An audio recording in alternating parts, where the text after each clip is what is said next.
Bueno, yo creo que ya podemos empezar, ya son las 7:35. Una vez más me presento, soy el doctor Bustillos y bueno, nos falta el tema de enfermedades anofrectales en su camino a la residencia médica. Recording in progress. Podemos ir empezando el día de hoy con SEA Medicina. Y bueno, les doy la bienvenida, doctores, y empecemos sin más preámbulo. Bueno, como ya estamos casi acostumbrados, vamos a hacer un pequeño recordatorio del tema previo, todo lo que hemos tocado en la anterior semana. Entonces podemos empezar. La anterior semana, para los que recuerdan bien, hemos tocado dos temas muy bonitos, colitis ulcerosa ulcerativa y la enfermedad de Crohn. Entonces, con un pequeño recordatorio, haremos colitis ulcerativa primero. Entonces, ¿qué es la colitis ulcerativa? Es esa enfermedad inflamatoria crónica que va a afectar sobre todo al colon y el recto. ¿Cómo al colon y el recto? Bueno, va a hacer que haya esta afectación continua, ¿no ve? Lo que va a hacer que toda la mucosa colónica esté alterada. ¿Dónde va a estar ubicado? Usualmente en recto y en colon sigmoides. Perdón, en colon y en recto, ¿verdad? Y bueno, se va a ir hasta proximal, con el pequeño acápite de lo que ya hemos visto, ¿verdad? Esa es del flujo retrógrado, que es el pequeño acápite que tenía esta patología, donde puede afectar intestino delgado. Sobre todo, nos afecta intestino grueso. ¿Dónde es más común la patología? En el recto sigmoides. Sigmoide va a ser lo más marcado, donde sobre todo pasa. ¿Y qué va a ser la característica más grande de esto? Es que es una afección inflamatoria, no infección, que solo va a afectar dos capas sobre todo, ¿no? La mucosa y la submucosa. Bueno, ¿cómo nos van a llegar los pacientes? ¿Cómo los van a atender en su consultorio? Usualmente con esta diarrea sanguinolenta, esta afección crónica en el paciente. Va a tener esa afección con heces llenas de sangre. Estamos bien, ¿verdad? Va a haber dolor abdominal marcado, tenesmo y hasta urgencias fecales. ¿Qué síntomas vamos a tener dentro del paciente? Vamos a tener una fatiga generalizada. Puede haber fiebre, especialmente si estas afecciones ya están sobreinfectadas, y puede haber una pérdida de peso porque las alteraciones en los mecanismos de absorción van a estar alterados. Entonces, esta pérdida de peso es involuntaria, ¿verdad? No es accionar del paciente, sino que llega como complicación. ¿Qué complicaciones grandes vamos a tener? Aquí había dos, ¿no ven? El megacolon tóxico y la colitis fulminante. Esas son las complicaciones graves que vamos a tener que atender. Usualmente van a requerir un tratamiento que llega a ser quirúrgico. Igual como complicación, tenemos un aumentado riesgo de presentar un carcinoma colorectal.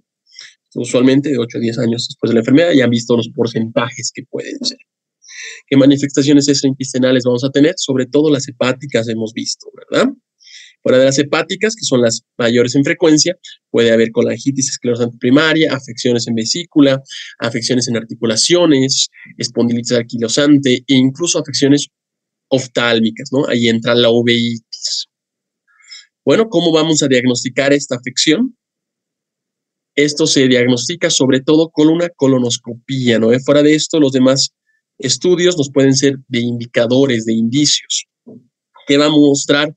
Esta colonoscopía nos va a mostrar inflamaciones continuas en segmentos del colon continuos, que nos van a dar daño, sobre todo en esas dos paredes que muestran, la mucosa y la submucosa.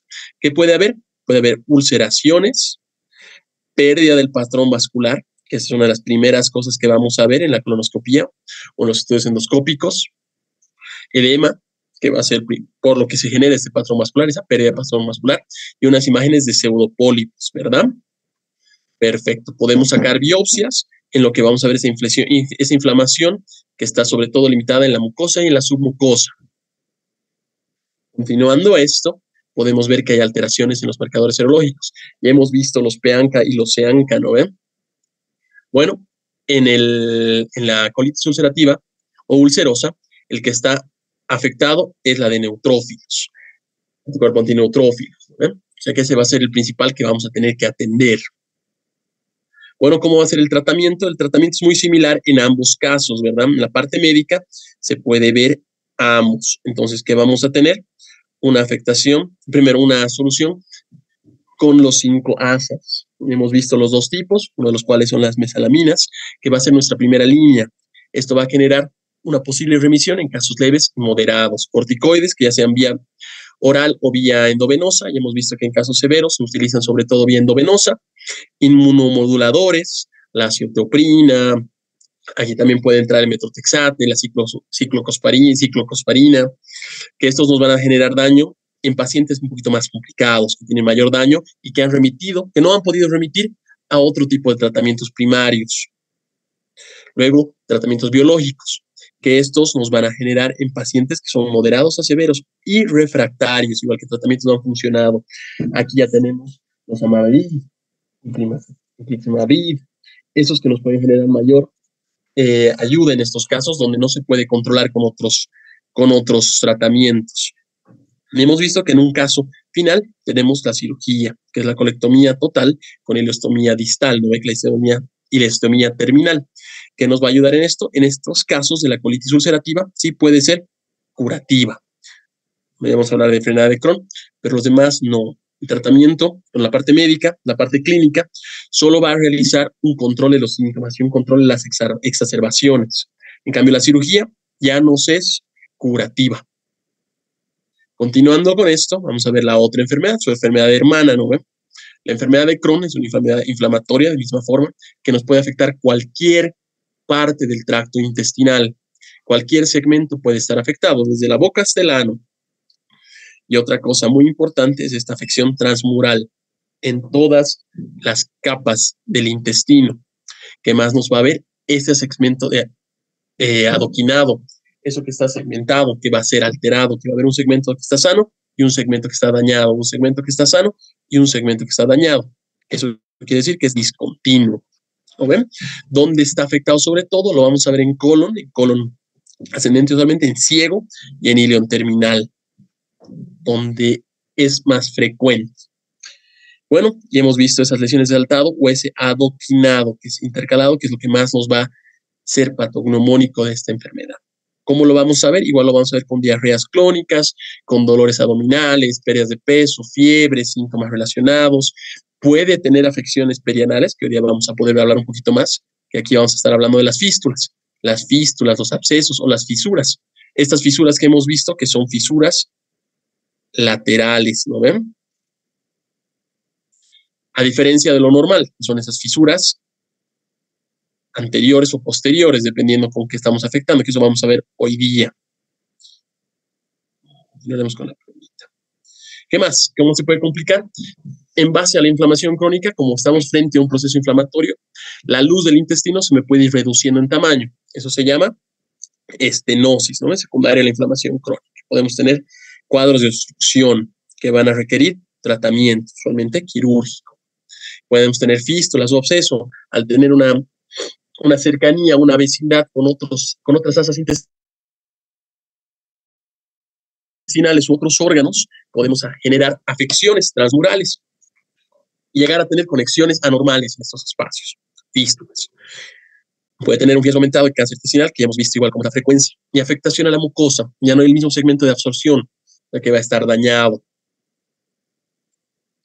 ¿Cómo hacemos el diagnóstico? Igual por vía endoscópica o colonoscópica, ¿no? Como esto afecta todo el tracto intestinal desde la boca hasta el ano, usualmente endoscópica, que vamos a ver estas alteraciones transmurales, úlceras que pueden ser profundas y esta presencia de fístulas o estenosis secundaria a las cicatrizaciones. Podemos llegar a necesitar biopsias donde vamos a ver estos granulomas no calcificantes, diferentes a los granulomas que vamos a encontrar en enfermedades como la tuberculosis, ¿verdad? Bien feo mi dibujo, ahorita lo voy a borrar para que lo puedan ver mejor. Estos granulomas no calcificantes, que son muy contrarios a los que podemos ver, donde sí hay calcium, ¿no ven?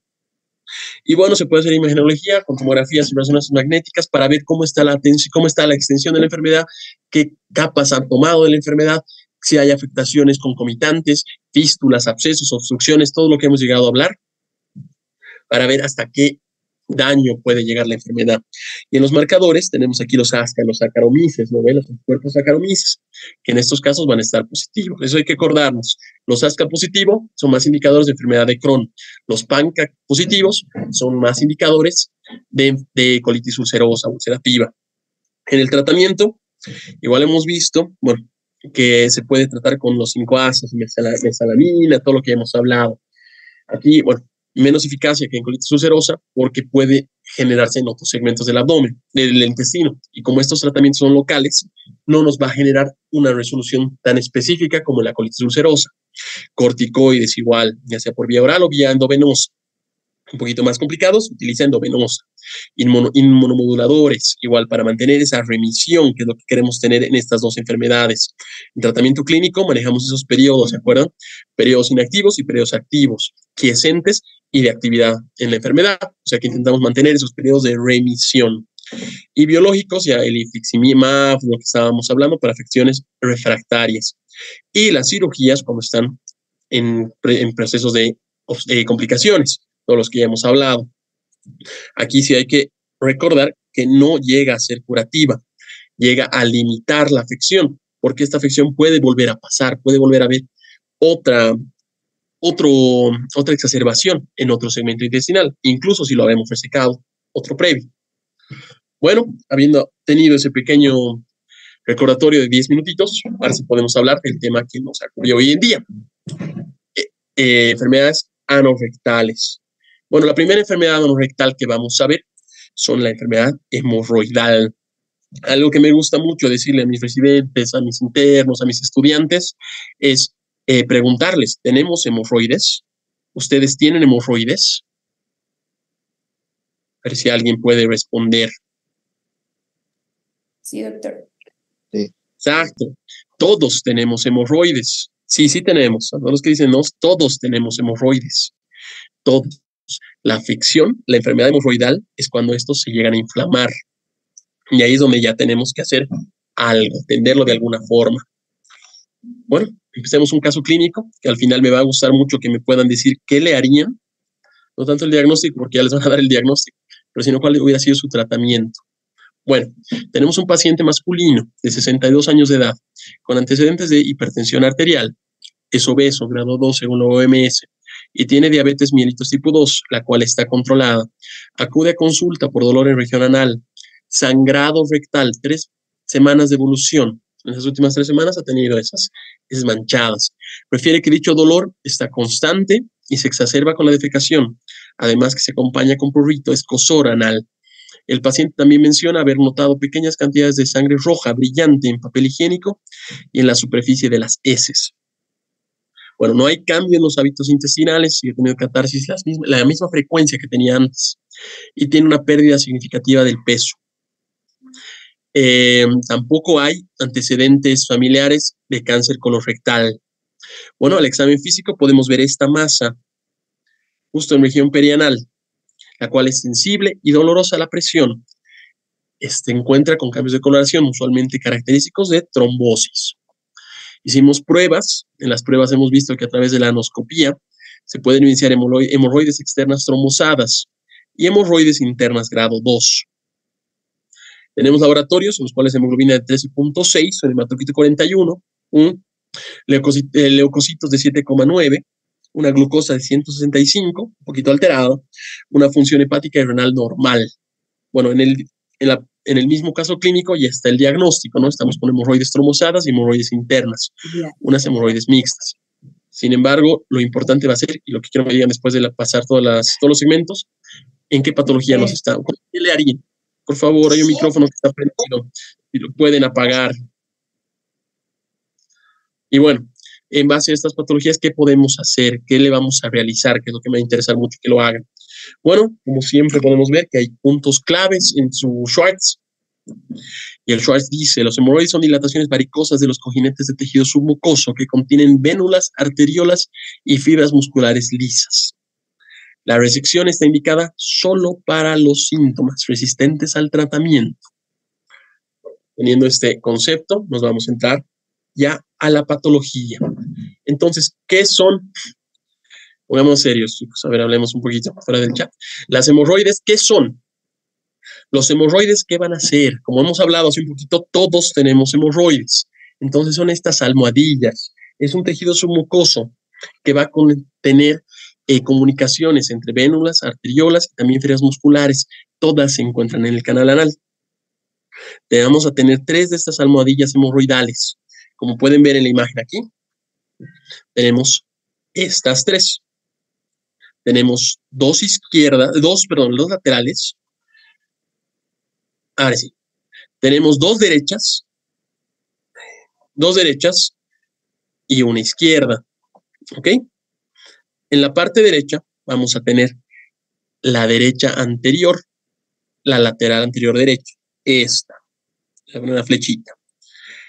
Tenemos la derecha posterior. Y tenemos la izquierda lateral. Estos son los 3 paquetes que se pueden llegar a afectar. ¿Ok? Puede haber hemorroides de la misma forma accesorias, pero estas son las importantes que yo necesito que se acuerden. Los que están dentro del canal anal, las 3 almohadillas hemorroidales. ¿Para qué funcionan? ¿De qué no son útiles en el cuerpo? Como les dije en alguna otra clase, estos hemorroides nos ayudan mucho en la continencia, en evitar en realidad las fugas de parte de las heces. Entonces, ¿qué nos van a realizar? Nos tienen un cierre hermético. Como son vasculares, estas pueden aumentar de volumen o disminuir de volumen, dependiendo de lo que lleguemos a necesitar, para generar ese bloqueo, ese cierre total, para que no haya fugas a través del canal anal, para que no tengamos pérdida de heces, pérdida de gases o pérdida de líquidos, que pueden llegar a ser patológicos en muchos casos. Estas son un parte de la continencia. Y bueno, como hemos dicho, son parte de la anatomía. Entonces, solo va a haber tratamiento cuando empezamos a tener síntomas secundarios a estos. Si tenemos dolor, si empezamos a tener esas heces sangradas que podemos ver en el caso clínico, recién vamos a tener. ¿Y cuándo pasan esta sintomatología? Cuando llegamos a tener un prolapso hemorroidal. Estos prolapsos hemorroidales son, ¿por qué? Por una congestión venosa.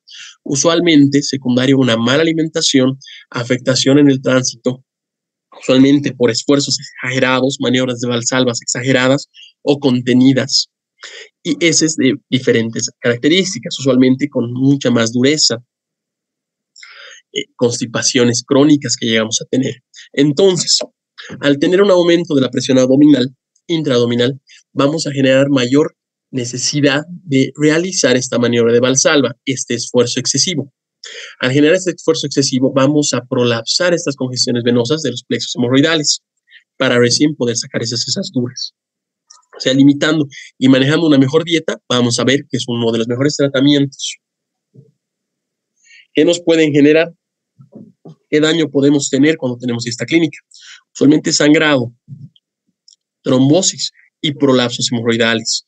Los sangrados ya han visto, como son paquetes vasculares, pueden llegar a haber microperforaciones o incluso macroperforaciones que pueden llegar a teñir las heces de sangre o fomites, en este caso papel higiénico, que es lo más común. Trombosis, como aumentamos la presión intraabdominal, también vamos a aumentar la presión intraluminal y esto puede generar trombos dentro de esos vasos. Esos trombos pueden generar una obstrucción justo donde hay la conexión de estas vénulas con estas arteriolas y genera una trombosis hemorroidal que también vamos a ver.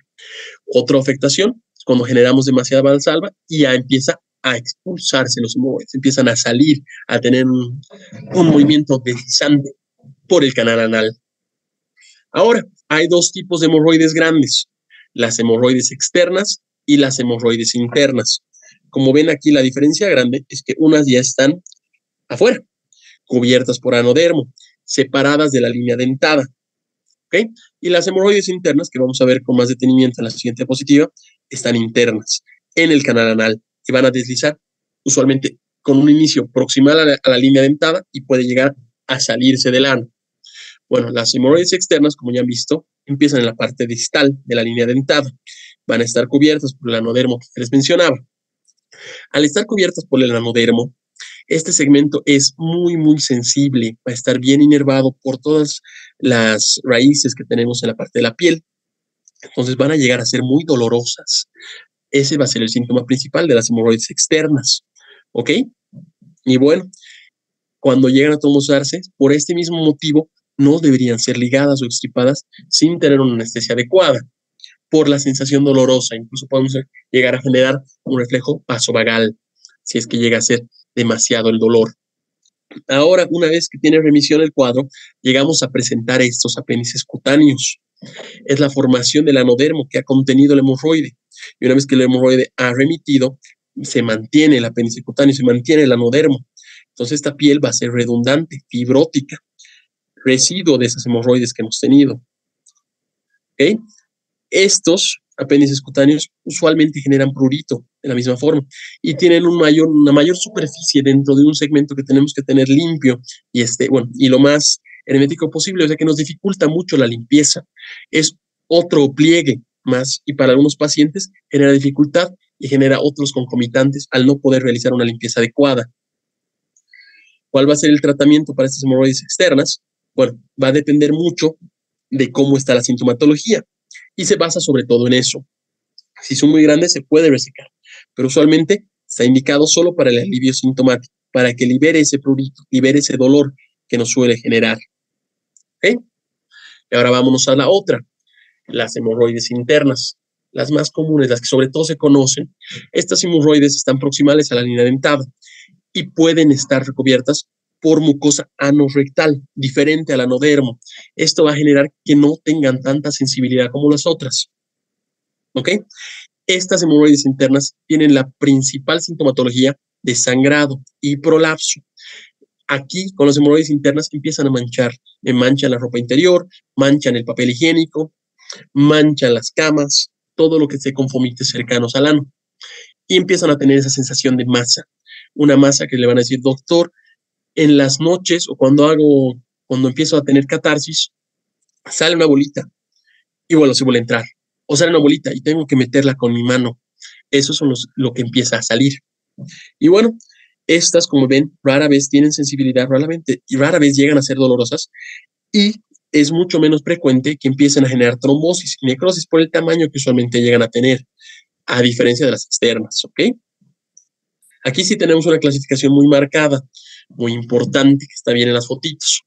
Les voy a ir mostrando. Entonces, el primer grado son estos hemorroides que generan, aquí lo pueden ver, abultamiento del canal, hay una presión de masa y se pueden prolapsar un poquito más allá de la línea dentada, pero no suelen pasar el orificio anal, ¿ok? O sea, prolapsan, pero no pasa nada, apenas se pueden sentir. Hemorroides grado 2 sí se van a prolapsar a través del orificio anal, pero estas se van a reducir espontáneamente, aquí las pueden ver. ¿Qué quiere decir espontáneamente? Que no tienen que hacer ninguna maniobra. El paciente va a decirles, entro a hacer caquita, sale mi masita y vuelve a entrar. Sale y vuelve a entrar. ¿Ok? De ahí pasamos al grado 3. El grado 3 igual es una hemorroides que se prolapsa a través del canal anal. Sin embargo, esta va a requerir una reducción manual, una reducción con maniobras. Usualmente una reducción simple con un dedo es lo que hacen los pacientes, pero ya necesitan otro tipo de movimientos para generar esa restitución del hemorroide. Y las del grado 4, estas que llegan a tener igual este prolapso, pasan el canal anal, sin embargo no llegan a poder reducirse, incluso con maniobras manuales, ¿ok? Al ser de mayor tamaño, estas son las que más corren riesgo de estrangulación dentro de las internas. Continuando, aquí también tenemos la unión de ambas. Hay las hemorroides que tienen tanto internas como externas. Las hemorroides internas como externas son una combinación de ambos. Una hemorroide que puede estar superior a la línea dentada y proximal a la línea dentada. Se entienden a lo largo de esta línea. ¿Ok? Y a lo largo de esta línea van a tener estas características de ambas. Van a tener tanto sangrado como vamos a tener también ese prurito, esa molestia. Usualmente estas hemorroides mixtas, como se llaman, son grandes y pueden tener muchos síntomas, ¿okay? Y llegan a necesitar un tratamiento quirúrgico en primera instancia. Otras hemorroides que son usuales son las postpartum. Las postpartum, bueno, como dice el nombre, son después del en el parto del niño, en las mujeres puérperas. Estas son secundarias al movimiento, al valsalva, al aumento de la presión intraabdominal que requerimos en el parto. Eso también están usando, perdón, no entiendo el mensaje, van a disculpar, no entiendo el código. Bueno, continuando con lo que les decía, hemorroides postpartum van a generar secundaria a la molestia intraabdominal, al aumento de presiones intraabdominales. Esto nos puede generar mayor afectación, mayor riesgo a complicaciones, a extravasación de líquidos, edema, a generación de trombos y a estrangulación de estos hemorroides. Aquí, usualmente, podemos llegar a necesitar una hemorroidectomía como tratamiento, ¿ok? Y en casos especiales llegan a tener tratamientos crónicos, usualmente llegan a recidivar posterior al puerperio. Bueno, también había una relación muy marcada entre los hemorroides y la hipertensión. Sí, bueno, eso estoy de acuerdo con Marcelo, por favor, eso sí reclamos, sinceramente no tengo la autoridad para poder ayudarlos en eso y tampoco las facilidades, o sea, que tal vez sea bueno que hablen con sus coordinadores del SEAM. Volviendo a lo de la clase, hemorroides y hipertensión portal, antes se pensaba que el aumento de la hipertensión genera un mayor riesgo, tanto de generar hemorroides como generar hemorragias de estos por microafectaciones, dado que los plexos venosos hemorroidales van a llegar a drenar en la vena porta. Ahora, sin embargo, se entiende que no es tan directa la relación. Sin embargo, alguna afectación, una aumentación de la presión portal, una hipertensión portal, lo que puede generarnos son varices rectales. Y estas son las que generan la hemorragia. ¿Ok? Se va a tratar mucho estas varices hemorrágicas, estas varices rectales, que son diferentes a los hemorroides, a través de controlar la hipertensión hemorroidal. La hipertensión portal. Se puede llegar a tener ligaduras, que es muy similar al tratamiento que enseguida vamos a ver, pero se hace la ligadura de estas varices, no tanto de los paquetes hemorroidales.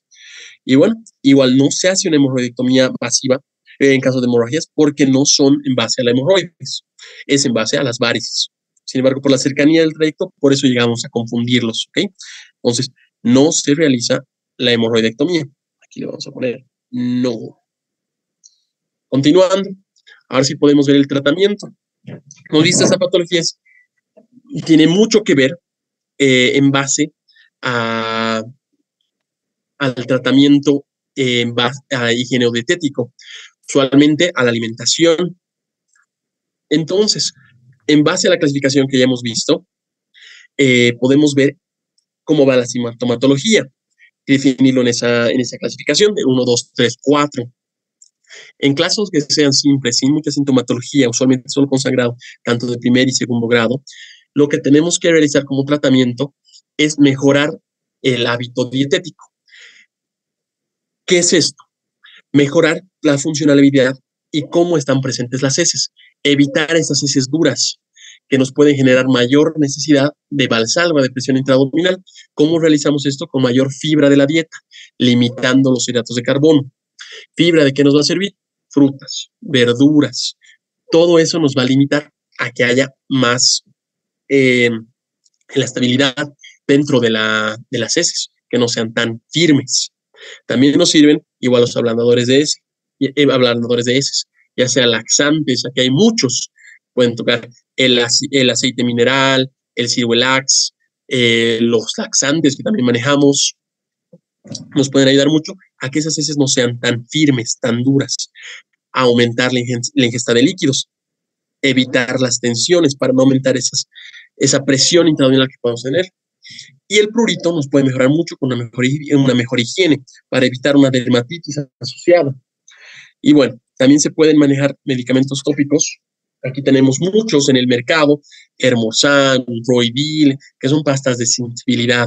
Usualmente manejan desde la lidocaína a otros analgésicos tópicos para limitar la sensación. Igual pueden tener corticoides por vía tópica, que nos pueden generar menor sintomatología y mayor alivio para el paciente. Ahora igual, en base a cómo estamos en la clasificación, se puede utilizar otro tipo de tratamientos. Aquí tenemos el tratamiento con goma elástica, ligaduras con goma elástica. Entonces, en pacientes con primer grado, segundo grado y tercer grado, que no tienen mucha sintomatología, se puede tratar con ligadura de goma elástica. ¿Qué significa esta ligadura de goma elástica? Se usa a través de un aparato en donde se cargan las ligaduras, como ven aquí, es como un anoscopio con un segmento donde puedes instalar ligaduras estériles, ligaduras asépticas. Se clampea el hemorroide que estamos intentando limitar, y se genera una ligadura. Se lo liga en la base. Aquí lo vamos a poner de otro color para que puedan verlo mejor. El lápiz lo haremos azul, porque así azul son las ligaduras dentro del mercado, en la base del hemorroide. Y esto va a generar una isquemia y una necrosis, donde va a generar que ese paquete llegue a ser una exéresis total. ¿Ok? Bueno, que hemos visto, estas ligaduras se pueden hacer en 1, en 2, incluso en 4 cuadrantes. Usualmente 1 y 2 son los más comunes. Los cuadrantes que hemos visto cuando hemos hablado un poquito de anatomía. Y ahorita vamos a volver a hablar cuando busquemos fístulas. Estos cuadrantes, bueno, ya separados, posteriores, anteriores, laterales derechos, izquierdos, van a manejarnos con guantes, podemos ver. ¿Qué complicaciones pueden llegar a tener esto? Como hemos hablado de una limitación de la vasculación, nos puede generar una infección necrosante, que esto puede llegar a tener una sepsis generalizada. Es poco frecuente, pero hay que tener mucho cuidado en esto. ¿Qué te va a decir el paciente al que le has hecho esta ligadura? Que se puede realizar en muy parecido, aunque no parezca, igual el segmento es muy parecido. El aparato es diferente, pero la ligadura se llega en la base donde está la varices esofágica, sería muy parecido a la base de este hemorroides, y ahí se puede ligar el vaso. Al ligar el vaso va a generar lo mismo que generas en una ligadura de varices esofágicas. Y bueno, retrocediendo un poquito para no perdernos, las infecciones que te van a generar, es por esa necrosis. Y al tener esa necrosis en contacto con la mucosa anal, vamos a tener una posible sobreinfección bacteriana. ¿Qué te va a referir el paciente posterior a la ligadura que se puede hacer en consultorio? Dolor intenso, te puede generar alteraciones en la temperatura, te puede generar una retención urinaria. Y esto va a darte el indicio de que estamos frente a una complicación. ¿Qué se tiene que hacer? ¿Cómo se trata esto? Se lo anestesia, puede ser conductiva o general, y se tiene que hacer una endoscopia generalizada y liberar todo ese segmento necrótico y drenar posibles abscesos que se hayan formado. Esos abscesos pueden estar igual tratados con antibióticos a largo plazo posteriores. ¿Ok? Igual podemos tener la afección de sangrados. Al generar afección en la vascularidad, esta vascularidad puede estar generando microperforaciones, que nos puede dar sangrado, usualmente de 7 a 10 días. Este llega a ser autolimitado por la misma banda de goma elástica que tenemos. Ahí ligamos todo. Si persiste posterior a los 10 días, igual hay que hacer una endoscopía bajo anestesia y ligar mediante sutura, o incluso una hemorrectomía total. ¿Ok? Bueno, otra afección muy común y que hay que ver en estos casos es la retención urinaria. Aquí puede ser porque hay una afección en el esfínter y esto va a generar una alteración neurológica, y esto es usualmente en el 1% de los pacientes. O sea que hay que estar muy atentos en el primer día postoperatorio usualmente, así nuestro paciente hace o no genera diuresis. ¿Ok? Bueno, ¿qué otros tratamientos podemos tener? La fotocoagulación infrarroja. Esos aparecen de otros aparatos donde se utiliza asas de luz, realmente infrarroja en estos casos. ¿Dónde nos van a ser útiles estos tratamientos? En hemorroides de primer y segundo grado, pero hemorroides que no son muy grandes, usualmente menores a 2 centímetros. ¿Okay?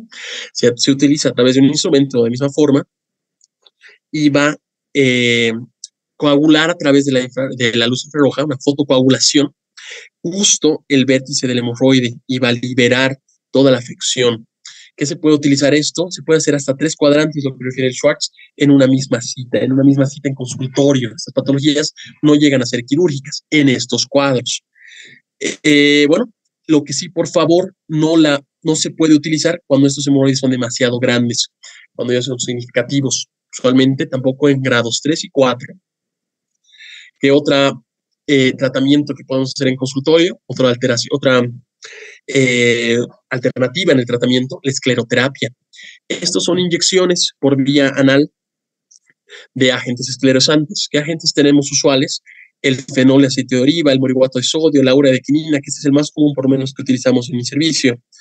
Se inyecta pequeñas cantidades para esclerosar todo el hemorroide, toda la vasculatura, y a generar una liberación de ese segmento.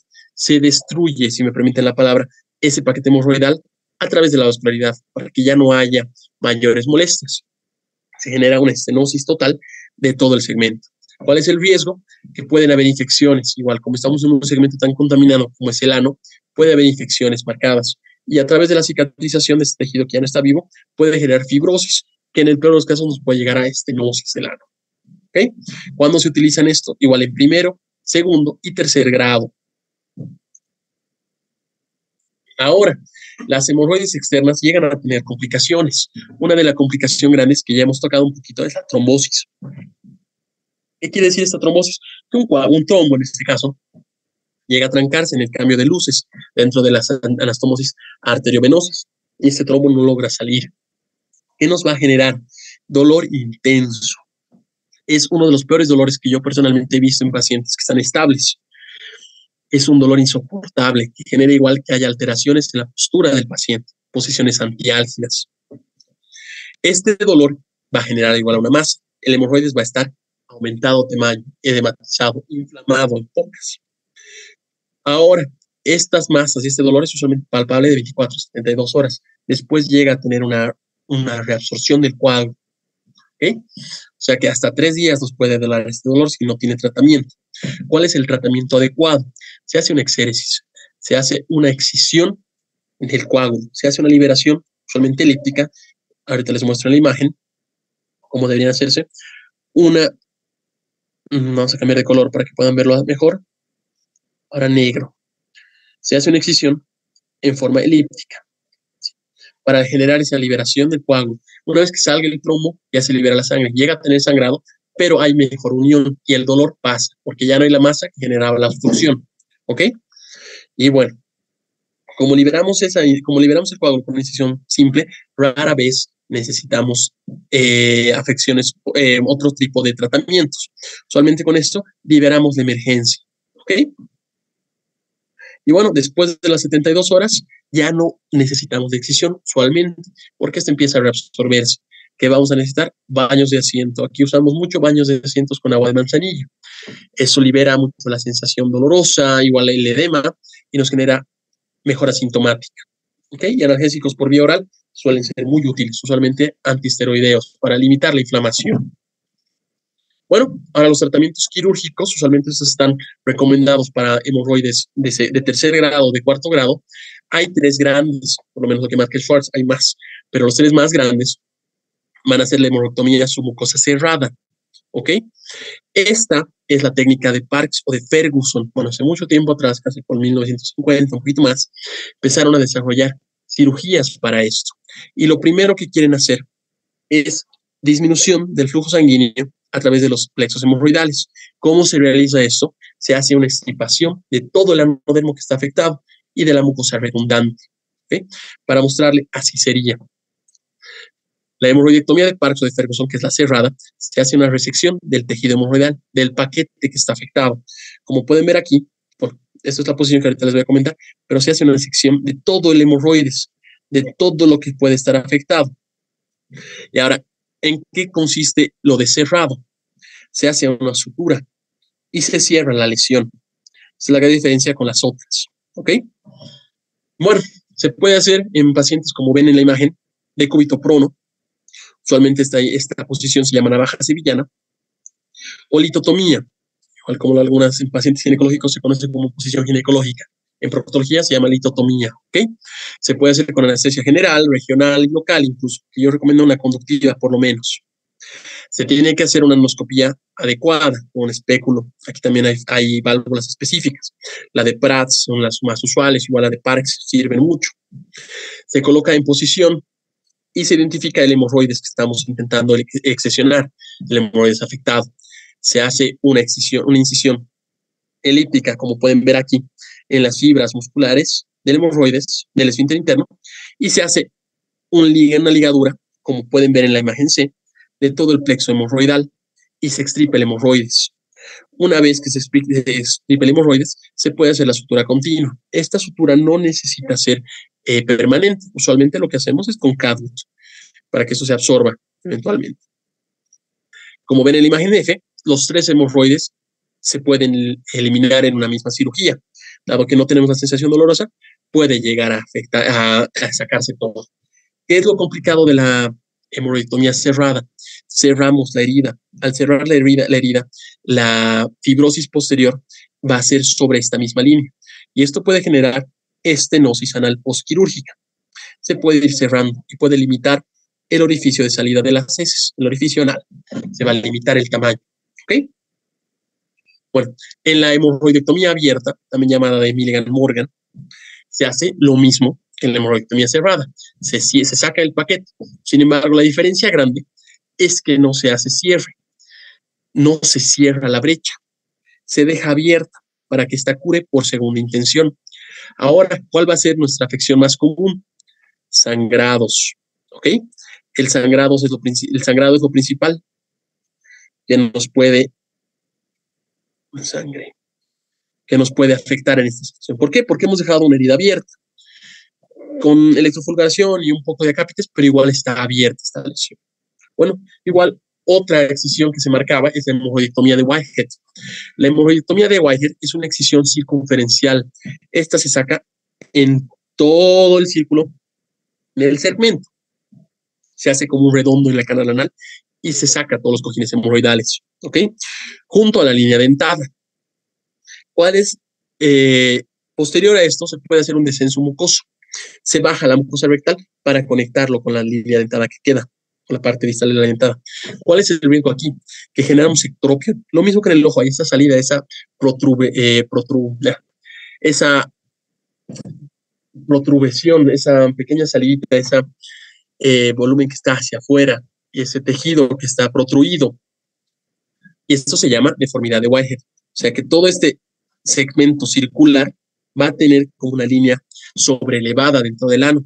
Y esta deformidad nos puede generar muchos daños en la obstrucción de heces, tenesmo, limitación de la salida total. Por eso esta deformidad de Whitehead ha sido lo que ha limitado mucho esta hemorroidectomía y se prefieren las otras previas. Otro tratamiento para las hemorroides, un poco más actual, es las hemorroidopexias con grapas. ¿Okay? Estos son para los prolapsos hemorroidales que ya hemos visto cómo son. Y usualmente se maneja en segundo y tercer grado. Se utiliza una grapadora circular muy parecida a lo que ya han visto en suturas intestinales. Aquí se usa el yunque y toda la sutura circular. Aquí dentro tienen grapas. Y estas grapas, al hacer el cierre, va a trancar, va a cerrar nuestros paquetes hemorroidales, limitando la irrigación y generando una anastomosis dentro de la sutura, muy parecido a una anastomosis intestinal en grapadora circular. ¿Qué va a ser las ventajas? Que es mucho menos doloroso y no afecta mucho en el postquirúrgico. Los pacientes caminan más rápido, los pacientes orinan más rápido. ¿Ok? Podemos tener el riesgo de recurrencia en hemorroides menores. Es mucho menor, pero el riesgo hay hemorroidectomías tanto abiertas y cerradas, por excisión, por liberación. ¿Cuáles son la dificultad de realizar esto, especialmente en nuestro medio? El precio. El precio de estas estructuras, de estas grapadoras circulares, es muy elevado usualmente para pacientes en nuestro medio. O sea que esa es una gran dificultad. ¿Cuáles son las dificultades? Que si ponemos mal la grapadora, podemos generar lesiones por las grapas y unir nuestros segmentos con fístulas rectovaginales, que vamos a ver enseguida, que son los daños más graves. Formación de estenosis. Al hacer una sutura circular, una grapa circular, podemos generar igual lesiones en estos segmentos, inflamación, fibrosis, que puede llegar a limitar la recuperación de esa mucosa en ad integrum, o sea, un menor espacio por la luz. Dolor anal crónico y bacteremias, al igual tener mayor lugares donde pueden proliferar estas bacterias. ¿Ok? Bueno, otro tratamiento un poco más actual igual es la ligadura arterial hemorroidal. Como ya han visto, los hemorroides son plexos vasculares, tanto arteriales como venosos, y estas pequeñas anastomosis que se pueden ver muy bien en la imagen.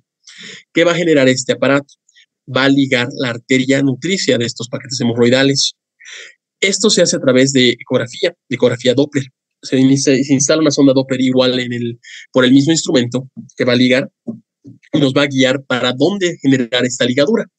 Los vasos eventualmente son ligados, usualmente a 2 centímetros o 3 de la línea dentada, y se limita la vasculación a los paquetes hemorroidales, los cuales limitan la sintomatología. Aunque, como dice igual el Schwartz, es muy prometedor, se sigue viendo cuál es la durabilidad de esta cirugía, cuánto tiempo te va a durar, si va a haber recidivas o no va a haber recidivas. ¿Cuál es la dificultad aquí en Bolivia, por lo menos? Igual que el aparato es mucho más costoso que lo que podemos hacer en una cirugía abierta. Sin embargo, es muy prometedor. ¿Qué complicaciones podemos tener? Bueno, tras cualquier hemorroidectomía, especialmente las disecciones, puede haber mucho dolor posquirúrgico. Estamos pensando en una área muy sensible. Todo el anodermo es bien delicado, bien sensible, o sea que una gesta de analgesia oral es marcadas. Aquí los AINES son los que están principalmente marcados como primera línea. Aquí ketorolaco, ketoprofeno son los que más utilizamos, incluso diclofenaco. ¿Qué más podemos utilizar? Relajantes musculares. Al tener músculos muy marcados en la región anal, todos los que ya hemos hablado, igual hay que utilizarlos en posibles lesiones donde no se puede controlar muy bien el dolor. Trivinolmicilato, carisoprodol, se pueden utilizar en ciertos casos. Analgésicos tópicos o igual, cremas de lidocaína nos pueden ser muy útiles. Y medidas de confort, los baños de asientos, como le comentaba, con agua de manzanilla, son muy útiles para estas afecciones. Ahora, en las hemorroidectomías tenemos mucho riesgo de hacer retención urinaria, porque hemos visto del esfínter. Entonces, una visión de cómo va la orina es adecuado. Incluso en algunos pacientes, el ingresar con sonda Foley, con sonda vesical, puede llegar a ser indicado en el prequirúrgico. ¿Okay? Hay que limitar, por favor, los micrófonos si los pueden apagar. Hay que limitar el riesgo, limitando líquidos intravenosos y aumentar la ingesta de líquido por vía oral. ¿Okay? Luego, como ya hemos visto, al generar una disminución, en todo caso, de la luz anal, podemos llegar a tener impactaciones fecales. Y esto nos va a aumentar el dolor. ¿Okay? O sea que laxantes postquirúrgicos igual no son útiles en estos casos. ¿Qué complicaciones podemos tener? Usualmente la hemorragia. En el postoperatorio inmediato podemos tener sangrados, usualmente en hemorroidectomías abiertas, porque la herida está abierta. En casos extremos, podemos llegar a necesitar un reingreso a quirófano para ligarlos o suturarlos. ¿Ok? Hemos visto que esto puede pasar, el sangrado puede pasar 7 a 10 días hasta que se desprenda toda esa mucosa necrótica que hemos liberado. También puede tener infecciones, aunque no llegan a ser frecuentes. Al tener tanta proliferación bacteriana en ese segmento, podemos llegar a tener una infección dentro de la herida. Puede ser una infección necrotizante y dañar todo el segmento. Ok, también podemos llegar a tener secuelas a largo plazo. ¿Cuál es la incontinencia? Aquí cuando afectamos al esfínter. Idealmente, o generalmente es transitoria, pero si hay una afección mayor al esfínter, podemos llegar a tener una incontinencia continua.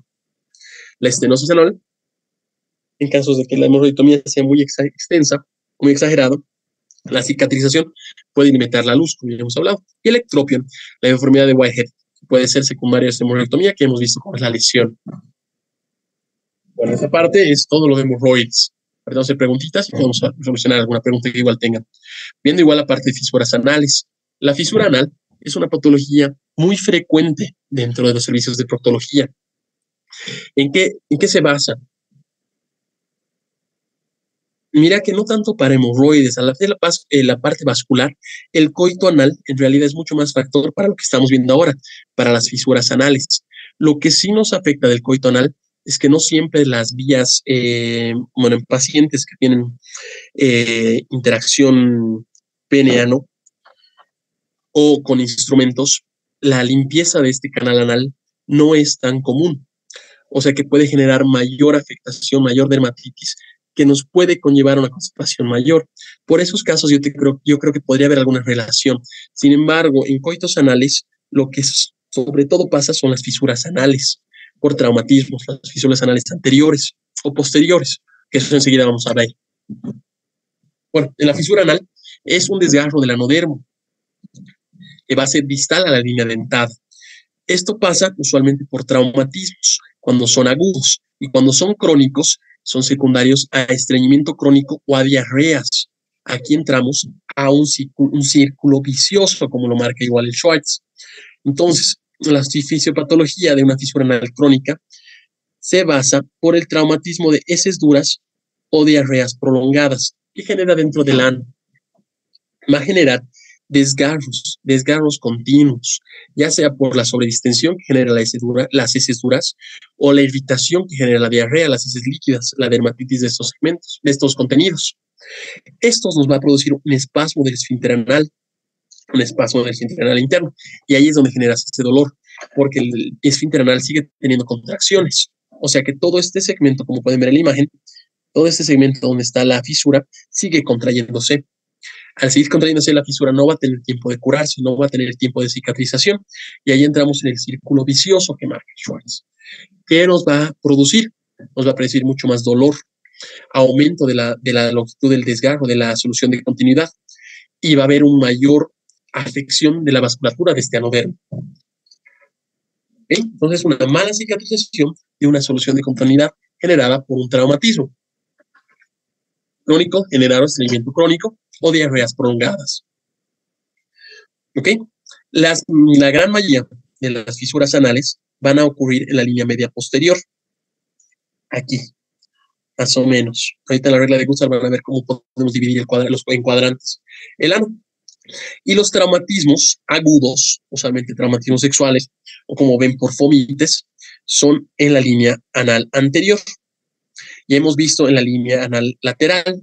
Alguien sí podría decirlo en el chat, o si puede decirlo. ¿Se acuerdan cuál es lo que genera la línea anal lateral? Clases previas pudimos verlo.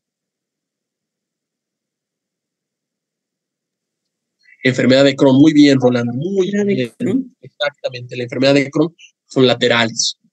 Entonces, estas fisuras, sobre todo en estas dos líneas, ¿ok? Menos del 1% es en esas líneas medias, son más de otras enfermedades. ¿Qué sintomatología vamos a tener en los casos de fisura anal? Bueno, los síntomas y hallazgos van a ser sobre todo un dolor desgarrador, un dolor lacerante al hacer con la defecación, hacer caquita. ¿Por qué? Porque se va a seguir abriendo esa lesión. Esa solución de continuidad va a seguir con la abertura. También podemos tener sangrados rojos vivos rutilantes, hematoquesias, igual por el sangrado que sale por la abertura. ¿Okay? Podemos tener esa sensación de espasmo, como que se mueve. Los pacientes llegan a decir que tiembla el ano. ¿Por qué? Por el espasmo que genera al tener esa liberación, esa estimulación del esfínter anal, ¿no ven? Y bueno, esto es muy doloroso, como sospecharán. En estos pacientes usualmente no está indicado generar un tacto anal, un tacto rectal, por el dolor. ¿Okay? Y bueno, ya hemos visto en la parte de las agudas, un desgarro superficial del anodermo, que usualmente cicatriza con el tratamiento médico, porque no tiene una afección crónica, no está cronificado por faltas en la alimentación, sino por un traumatismo que haya pasado. Y en las fisuras crónicas, esa es ulceración, elevación de bordes y, bueno, fibras blancas, esfínter blanco, que va a generar esta úlcera y que van a presentar estos apéndices cutáneos. Aquí hay una triada muy importante que en antiguas versiones del Schwartz decía, pero en esta onceava no dice. O sea, que tengan cuidado de recordarlo, bueno, igual es importante, es la triada de Brody. La triada de Brody va a marcar 3 segmentos importantes en todas las fisuras anales crónicas. La solución de continuidad, que aquí podemos verla, un hemorroide centinela y un plicoma. Ese plicoma es el apéndice cutáneo, ¿ok? También se puede ver el esfínter hipertenso por esta papila anal hipertrofiada. Entonces hemos visto que es la triada de Brody. ¿Cuál va a ser el tratamiento? Bueno, en este tratamiento hay múltiples primeras líneas. Lo primero, como en cualquier afección que tiene que ver con la alimentación, es ablandar las heces, ya sea por dieta o por otros fármacos. O sea, aumentar fibra a la dieta siempre nos va a ser muy útil. Igual, poner tratamientos tópicos en la región lastimada, a la de lidocaína sobre todo, es muy útil. Ungüentos con nitroglicerina y glicerina nos pueden ser muy útiles, sin embargo, esto exacerba cefaleas y migrañas. O sea que hay que tener mucho cuidado con estas patologías. A su vez, no podemos usar antagonistas del calcio. La nifedipina oral nos puede ser muy útil para limitar el espasmo que generamos dentro del músculo. O sea, limitar ese espasmo interno, el esfínter interno. Y bueno, en casi la mayoría de las fisuras puede ser útil el tratamiento médico hasta generar la resolución, pero solo se va a cicatrizar en el 50% de las fisuras crónicas. Ahí entramos a tratamientos invasores. El tratamiento invasivo de primera línea es la toxina botulínica. Sin embargo, muy cara en nuestro medio, pero se puede realizar. ¿Qué va a generar esa toxina botulínica? Esta toxina botulínica va a generar una liberación de la acetilcolina en las nervias sinápticas del esfínter, de ese espasmo, va a liberar ese espasmo. Y al no tener espasmo, ya no va a haber ese círculo vicioso, ya no va a haber sobredistensión, o sea que la solución de continuidad va a llegar a curar. ¿Ok? Y en el tratamiento quirúrgico de la fisura crónica, aquí podemos tener 2 tratamientos. Usualmente se hace el tratamiento quirúrgico cuando no resultan los tratamientos médicos. ¿Qué se hace? Se hace una esfinterotomía interlateral, una ELI. ¿Ok? Estas ELIs pueden ser de dos formas, bueno, grandes sobre todo, las abiertas y las cerradas. Aquí tienen nombres, ¿no? Eisenhammer y Notaras. Pero bueno, para lo básico, ya que todo lo de los nombres ya está proscrito, los epónimos ya están proscritos, recuérdenselo como el interna abierta o el interna cerrada. ¿Y en qué varían? Aquí tenemos las dos técnicas en imágenes. En la visualización del esfínter. La abierta te va a permitir verlo y la cerrada lo vas a hacer a ciegas. Vas a hacer esa liberación del esfínter a ciegas para ver cómo liberas las estructuras. Entonces, aquí tenemos la fisurita.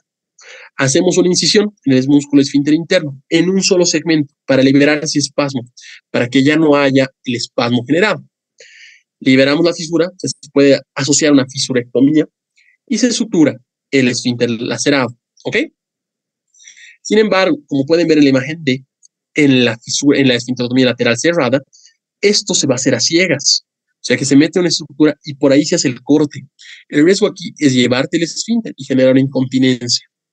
Porque eso depende mucho de la facilidad del cirujano y la decisión por cuál hacerlo. ¿Ok? Bueno, una última afección, igual antes de entrar a abscesos, muy común y muy habitual en estos casos, es la enfermedad pilonidal, también conocido a veces como el quiste pilonidal o la infección pilonidal. ¿Y qué va a consistir? Es un seno o un absceso superior a la hendidura interglútea, usualmente en el rombo, este rombo que tenemos en la región suprainterglútea. Aunque aún no está estudiada la causa, lo que refieren es que a través de esta hendidura, este seno, puede haber un pelo encarnado. Así lo marca el Schwartz, en esas propias palabras.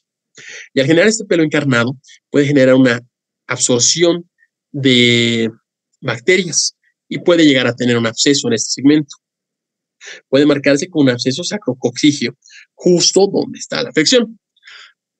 Es muy común que vuelvan a recurrir una vez que hacemos el tratamiento quirúrgico, porque los segmentos sebáceos siguen habiendo en el segmento, se siguen habiendo en esa localización.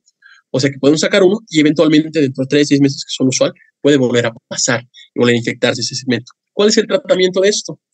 Como ven aquí, es una resección. Usualmente se hace un destrechamiento y se saca todo el contenido. En este caso, el segmento sebáceo. Se lo saca y se raspa la base. Y para evitar recurrencias comunes, se hace marsupialización de la herida. O sea, se hace como una envoltura de la herida para que no pueda volver a formarse. ¿Ok? Estas enfermedades, aunque son un poco más comunes, no llegan a tener un impacto en la vida posterior.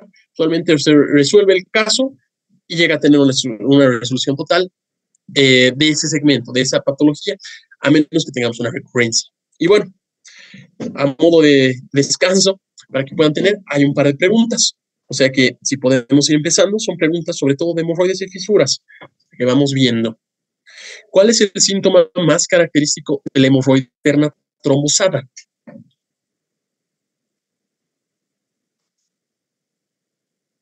B.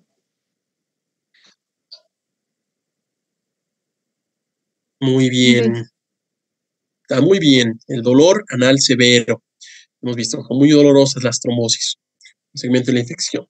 Bueno, continuando. ¿Cuál es el tratamiento inicial más adecuado para las hemorroides externas trombosadas?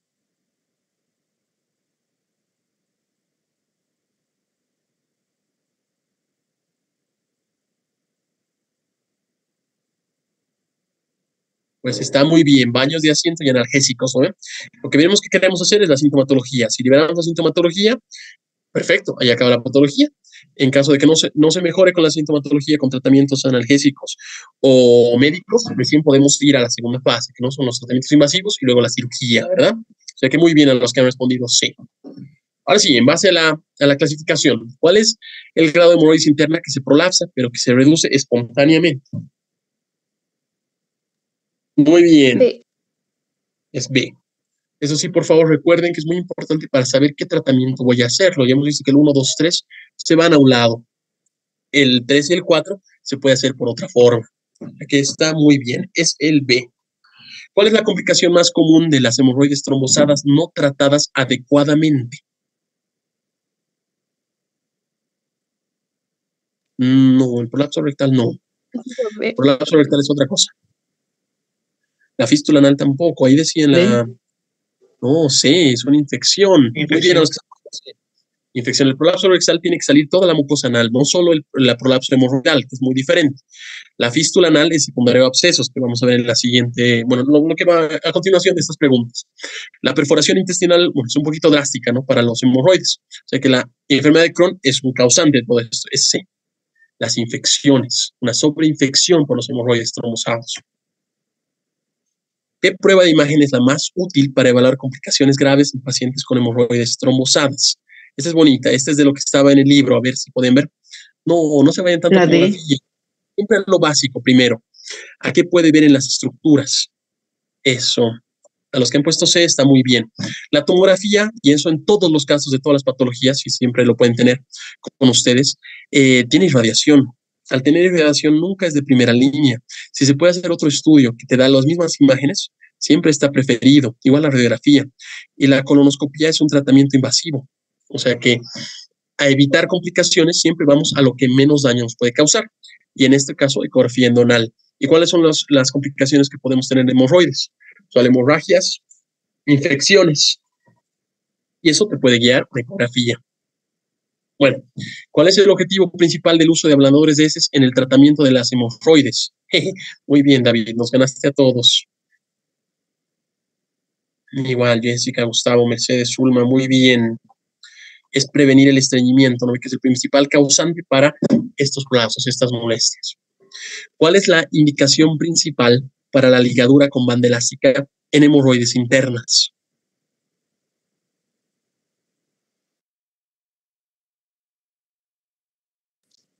Muy bien, a todos los que están diciendo C, son hemorroides internas de grado 1, 2, 3, solamente pequeñas, ¿verdad?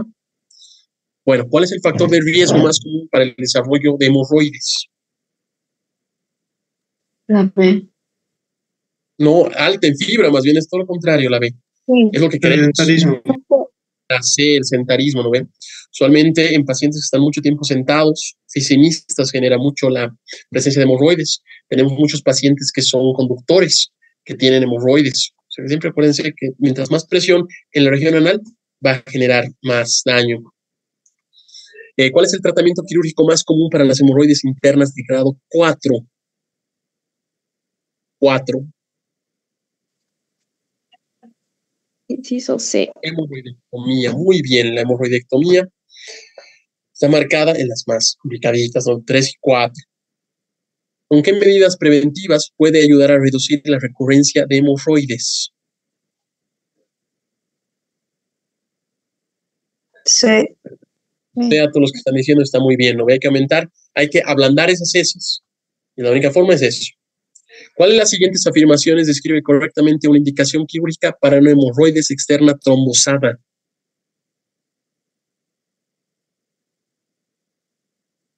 Perfecto, David, Gustavo, muy bien. Nicole, igual, muy bien. Adelina, Mercedes, Erika, C. Es 72 horas. Ese es nuestro límite, de verdad, cuando tenemos una enfermedad trombosada. Porque si sigue afectando, si sigue la masa, hay algo más. Porque usualmente se reabsorbe en 72 horas. Hay que hacer la excisión elíptica, usualmente. ¿Qué tipos de hemorroides internas se caracterizan por protruir a través del canal anal y reducirse manualmente? Perfecto, las de tercer grado. Bien. ¿Cuál es la complicación más temida, aunque poco frecuente, después de la ligadura con banda elástica de las hemorroides internas? Más temida, no la más común. D, bueno, me ganan todos. Está muy bien, la afección necrosante, ¿no? Porque si tenemos esa afección necrosante, podemos llegar a tener otras cirugías en nuestro futuro. Bueno, ¿cuáles los hallazgos de una fisura anal sugiere etiología subyacente diferente a un trauma mecánico? Aquí no estoy diciendo que son traumáticas, sino que hay una afección mecánica.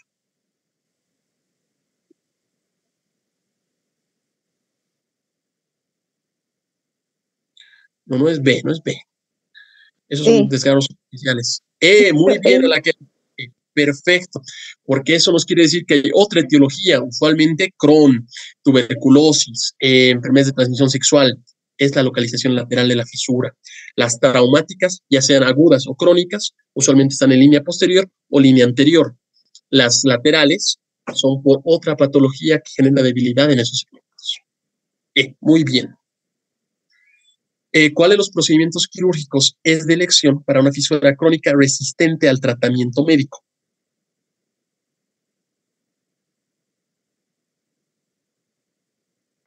Muy bien, Andrea, Jessica, Adinalí, Gustavo, Mercedes, muy bien, Juan.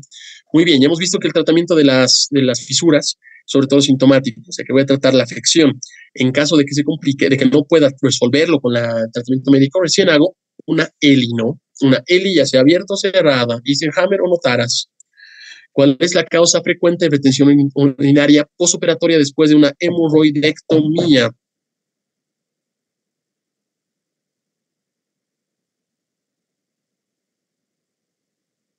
¿Por qué se puede quedar el dolor? Solamente cuando agarramos el, muy bien, me quitan la posibilidad de decir no de a los que estaban poniendo. La técnica anestésica, o sea, puede ser, ¿no? La anestesia conductiva también tiene relación con la orina, ¿no? Pero en la parte quirúrgica siempre es culpa del cirujano. Todas las complicaciones siempre hay que ver cómo podemos resolverlo nosotros, ¿no? O sea, que usualmente el dolor quirúrgico intenso es porque hemos agarrado el esfínter y te puede generar igual retención urinaria. Siempre acuérdense de eso, a los que vayan a hacer cirugía, es que tienes que controlar todo el quirófano, porque todas las complicaciones tú tienes que resolverlas. ¿Cuáles las técnicas o las siguientes técnicas no se recomienda habitualmente para el tratamiento de hemorroides internas de tercer grado con prolapso significativo? Tercer grado, y el prolapso es grande. No, la ligadura de banda eléctrica se puede hacer. Hay una que es un poquito más que eso, Gustavo. Sí. Muy bien, que son más características para las pequeñas, ¿no ve? Porque si es muy grande, no se realiza. La fotocoagulación infrarroja. Muy bien, muy bien. Bueno, entonces ahora, recordando el caso clínico, si quieren retrocedemos al caso clínico, ¿qué le harían? ¿Cuál hubiera sido su tratamiento? Ya que el diagnóstico ya lo tenemos. Les pongo el caso clínico para que recuerden. Me pasé. Ahí es el caso clínico.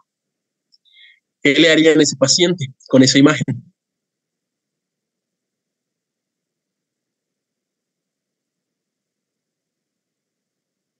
¿Alguien se anima a dar un posible tratamiento para su caso clínico?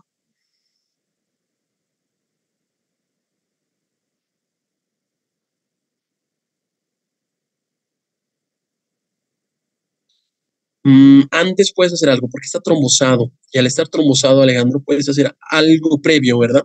¿Se acuerdan la excisión elíptica? Porque ese trombo tiene que salir. Eso, muy bien, Catherine. Yo le haría una excisión elíptica. Pensar que su sintomatología es más de 3 semanas de evolución, o sea, más tiempo. O sea, con una excisión elíptica y liberar todo el trombo, a mi parecer, sería mi indicación quirúrgica.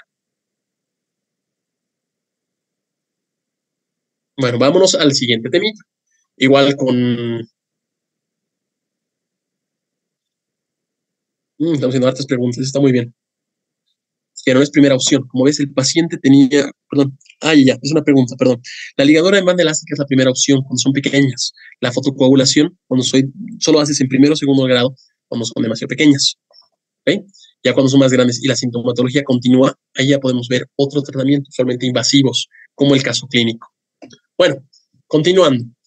Paciente masculino de 42 años, es chofer, antecedentes de obesidad grado 2, tabaquismo hace 10 años, acude a emergencias con dolor intenso pulsátil en región perineal de 4 días de evolución. El dolor ha ido empeorando progresivamente, interfiere con su deambulación y se exacerba en las horas de trabajo. Por esta sedestación prolongada y también se exacerba en la defecación. El paciente refiere que ha tenido fiebres 38.8 y escalofríos de hace 24 horas. No hay sangrado rectal, y tampoco hay secreción purulenta espontánea. No tiene antecedentes de enfermedades inflamatorias intestinales y no tiene, está muy bien, es un absceso probablemente. Pero ahora, ¿de dónde, Rodrigo? ¿De dónde?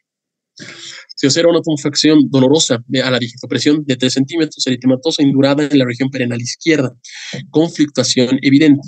No se evidencia fístula. En sus laboratorios tenemos hemoglobina de 13.9, hematocrit 43, tenemos una leucocitosis con desvío a la izquierda, su PCR, sus reactantes base aguda están aumentados, una glucosa puede ser dentro de parámetros si no está en ayuno, hemoglobina glucosilada está elevada, tiene función renal y hepática igual normales. En la ecografía perianal tiene una colección líquida hipoecoica de 2.5 a 3 centímetros. Signos claros de un absceso, como dijiste, muy bien, en la región perianal, la cual no tiene comunicación con el canal anal. Como pueden ver, aquí hay esa alteración, esa formación de colección líquida. Como ven, una alteración en la ecogenicidad. Usualmente irregular, hipoecogénica, ¿no ven? Entonces, vamos a hablar de infecciones anorrectales y abscesos criptoglandulares. ¿Qué es lo importante? ¿Qué es lo que tienen que acordarse? Todas las lesiones de estos segmentos, está mi, aquí está mi bolígrafo, todas estas afecciones de las glándulas anales van a iniciar en las criptas, ¿okay? Es una infección cripta glandular. Como hemos visto en la anterior clase, estas son las glándulas anales, y estas glándulas anales van a secretar moco a las criptas, que son en este segmento. Entonces, cualquier obstrucción que se pueda dar en las criptas, puede llegar a un aumento de la presión intraluminal y sobreproliferación bacteriana, que puede generar un absceso. ¿Okay? Entonces, a lo que va todo esto es que si se obstruye mi conducto, mi cripta, mi glándula va a seguir secretando moco. El moco es un gran alimento para las bacterias y estamos en una región donde hay una infinidad de bacterias. Es el canal anal donde se generan las heces. O sea que bacterias gram negativas, anaerobias, incluso algunas gram positivas, proliferan por ahí. La E. coli, sobre todo, bacteroides, bueno, una infinidad de patógenos. Al tener tantos patógenos, podemos generar proliferación bacteriana y generar un absceso. ¿Ok? Ahora, este absceso no se circuncida a este lugar, no se limita a este lugar, empieza a generar un mayor espacio y se va a otros lugares. ¿Ok? Entonces eso es importante que se acuerden. ¿Y qué otros lugares? Bueno, el Schwartz nos marca 4 lugares de importancia. El espacio perianal, el espacio interesfinteriano, yo lo conozco mejor, el espacio isquiorrectal o la fosa isquiorrectal y los espacios supraelevadores. Entonces vámonos al primero, el espacio perianal, que es por este segmento, lo vamos a dibujar justo en este segmento, que es rodea al ano, a la parte anal, y se va a la parte grasa de las nalgas, ¿ok? De los glúteos. Todos estos segmentitos cercanos, también subcutáneos, es donde va el espacio perianal. Continuando, ¿cómo es el espacio interesfintérico o esfinteriano? Prefiero decirlo yo. Es lo que va a separar al esfínter interno del esfínter externo. ¿Se acuerdan que el esfínter interno es prolongaciones de la musculatura circular y el esfínter externo es dado por los músculos? O sea, en estos segmentos. Aquí se va a proliferar los espacios interesfinterianos. ¿Ok? Es continuo el espacio perineal distal y se va a modo cefálico hasta la pared rectal. ¿Ok? Bueno, continuando con todo esto, ¿qué pasa con el espacio isquiorrectal? ¿Dónde se va el espacio isquiorrectal? Por eso se va sobre todo a la parte de atrás. En la posición lateral, aquí, y en la posterior al ano. Se va a la parte de atrás. Aquí se puede ver igual de mejor forma todo este segmento. ¿Qué va a generarse? Está limitado medialmente por el esfínter externo, hemos visto los músculos, lateralmente por el isquio, y la parte ósea, y el superior por los elevadores del ano. Aquí tenemos el músculo elevador del ano, como pueden ver aquí, este es el músculo elevador del ano. O sea que todo en este segmento ya es la fosa isquiorrectal. ¿Ok? ¿Qué es el peligro aquí? Que esto va a generar, contiene los vasos rectales inferiores linfáticos, todo lo que ya hemos visto en las anteriores clases. Igual, los dos espacios se van a conectar anoxígeno. ¿Okay? Y los espacios supraelevadores, como los dice el nombre, es encima de los músculos elevadores del ano. Esos van a ir por aquí. Esos van a ir por aquí, en este segmento. Entonces, si empieza tu absceso y va a hacerse formaciones en cualquiera de esos 4 espacios, se va a llamar un absceso perianal. un absceso interesfinteriano o interesfintérico, un absceso isquiorrectal o un absceso supraelevador. ¿Ok? Vamos al primero, al absceso perianal, que ya hemos visto que es formación de aquí y se va a quedar en estos segmentos, ¿no? Entonces, el absceso perianal es el más frecuente. Yo creo que incluso debe ser casi la mitad de todos los pacientes. Es muy común. Aparece como una hinchazón dolorosa justo en el borde del ano. ¿Okay? Aquí lo tenemos bien bonito. Va a generarse una masa con cambios de coloración, va a haber zonas eritematosas y zonas de declive. Se va a diseminar a través del esfínter externo hacia abajo del espacio rectal. ¿Ok? Entonces va a generar este segmento. Aquí está el perianal. Ahora va a generar la masa, va a generar fiebre, va a generar todo. Si estas afecciones igual se diseminan por atrás del esfínter, por este segmento, llega a la fosa isquiorrectal. Aquí lo ven todo lo que hemos hablado en la anterior diapositiva.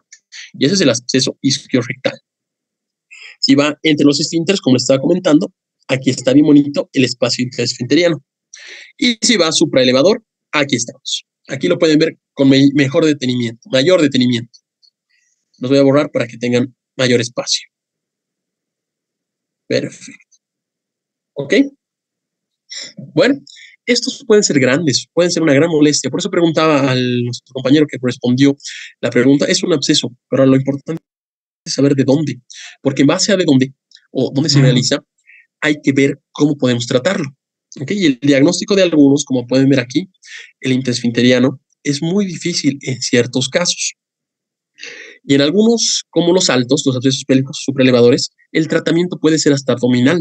¿Ok? Entonces, bueno, ¿qué es lo principal? Un examen rectal. El examen rectal te va a guiar mucho para ver dónde está afectado, dónde está el daño. Bueno, vámonos al perianal que estábamos hablando al comienzo. ¿Cuál va a ser la primera sintomatología? El paciente te va a llegar diciendo, me duele el ano. Tengo una masa que me duele intensamente. A la revisión van a tener esta proliferación, una zona eritematosa, usualmente endurada o con signos fluctuantes, con lugares fluctuantes, donde se puede ver una masa palpable. Aquí se puede ver un poquito de la masa, ¿no? Pero a la palpación es mucho más. Igual a la palpación se va a sentir la misma presencia de estas zonas fluctuantes. Como síntomas sistémicos que van a tener fiebre, pueden tener retención urinaria.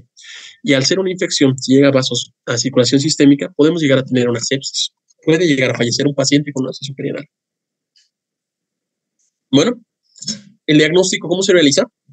En estos casos se debería hacer en consultorio. No llegamos a necesitar mayores instrumentos, aunque una ecografía endonal nos puede ser muy útil. Igual una biopsia y un cultivo de antibiograma para el tratamiento nos es muy útil. ¿Okay? En cuadros complicados o complejos, los que ya llegan a ser atípicos, usualmente relacionados con diabetes mellitus, relacionados con enfermedades de transmisión sexual, podemos llegar a necesitar tomografías o resonancias magnéticas. Sin embargo, en el medio, es usualmente tratamiento clínico, diagnóstico clínico. ¿Cuál va a ser el tratamiento? Es un absceso. Al ser un absceso, lo que se tiene que hacer es un drenaje del absceso. Ahorita no sé cómo se hace el drenaje, pero drenas el absceso, curas el absceso. Solo hay que mantener los antibióticos para evitar todo esto. Celulitis supraexpuestas en pacientes sobre todo inmunocomprometidos, diabetes mellitus o enfermedades valvulares cardíacas. Por favor, hay que drenar el absceso. Si no drenamos el absceso, va a volver a pasar, aunque le demos los antibióticos que le demos. ¿Ok? Ahora, ¿cuándo se drena? Ese mismo momento. Estos tratamientos pueden ser realizados en consultorio, sin mayor dificultad. O sea que hay que tratarlo, ni bien podemos verlo. ¿Ok? El trayecto nos va a ayudar en fístulas. ¿Ok? Eso es muy importante, pero nos va a mostrar, como hemos visto en el caso clínico, nos va a mostrar dónde es el segmento, si llega a comprometer otras estructuras, si llega a afectar vasculatura. Hasta incluso nos puede ver cómo está, bueno, estos indicios, ¿no? Cómo es la densidad de la afección. Hay variaciones en las densidades dentro de E. coli o bacteroides. Generan otro tipo de pus. O sea que en eso nos puede dar mucho la ecografía endonal. Nos ve en qué lugar del cuadrante está. Nos puede ver si hay fístulas, si hay trayectos.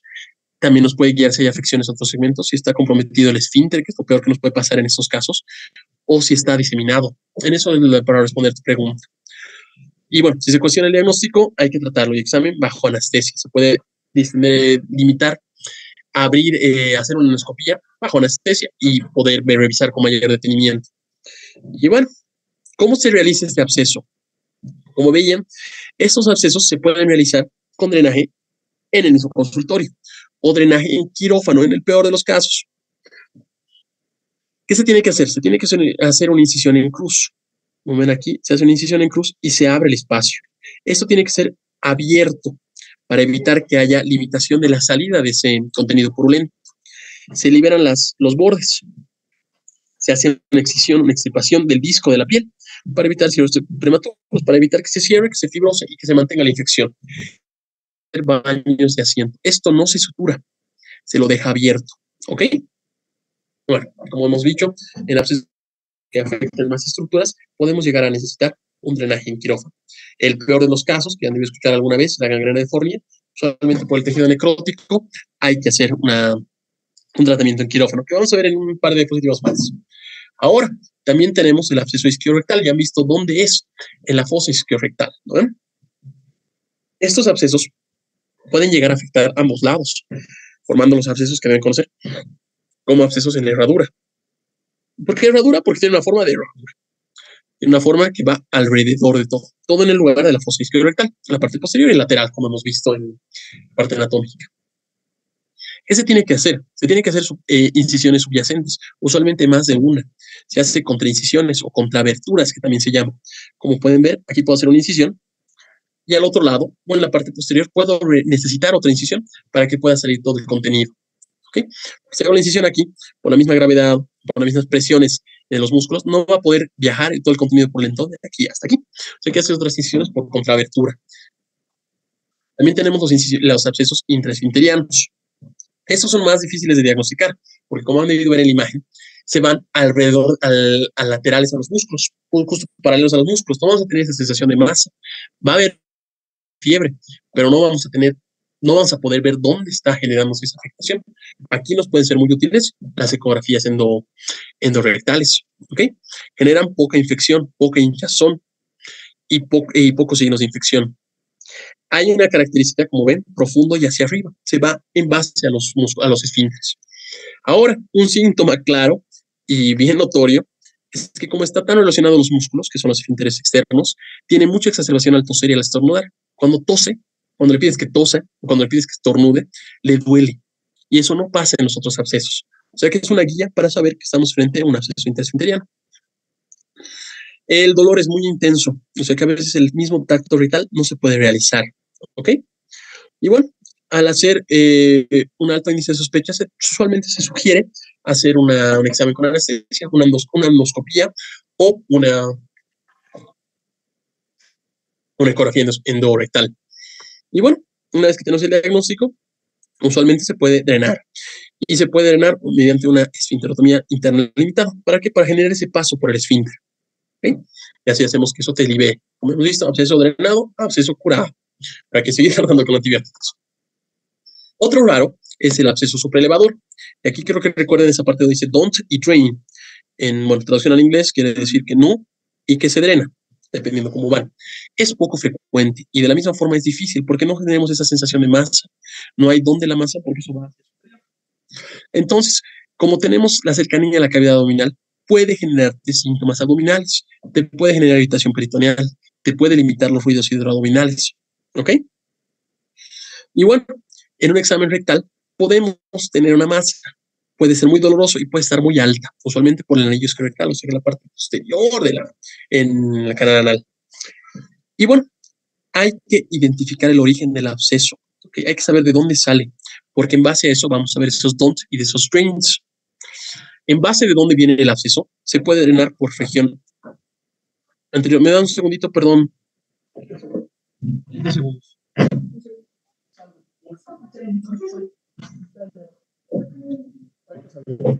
Bueno, como les van a disculpar la pequeña interrupción.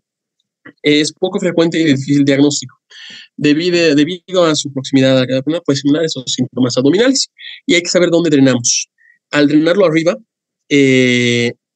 solo se puede drenar arriba si ha empezado arriba, si ha empezado a bajar, ¿ok? Ahorita lo van a ver cómo es la secundaria a la extensión. Y se drena por la región anal cuando ha empezado como isquio rectal y ha empezado a subir a través del elevador. Lo van a ver mejor en la siguiente diapositiva. Bueno, si es un C secundario en extensión hacia arriba, es un absceso intraesfiteriano y se debe drenar a través del recto. Se hace una incisión a través del recto. Y si el absceso surge en la extensión de un absceso isquiorectal, o sea, ha empezado abajo y ha empezado a subir, se drena a través de la fosa isquiorectal, como ya han visto en los drenajes. Si el absceso secundario es una enfermedad intraabdominal, se tiene que drenar usualmente por vía abdominal. Se drena por donde ha empezado, ¿ok? Y bueno, ya para acabar con la parte de abscesos, ¿cómo es la infección perianal en un paciente inmunocomprometido? El paciente inmunocomprometido tiene mucho dolor, ¿ok? Pero usualmente no tiene tantos signos de inflamación por la leucopenia que presenta. O sea que puede tener una infección muy marcada sin muchos signos de inflamación. Poca fiebre, leucocitosis incluso disminuida, leucopenia marcada, signos de inflamación disminuida, factores inflamatorios PCR que no pueden estar siendo marcados. ¿Ok?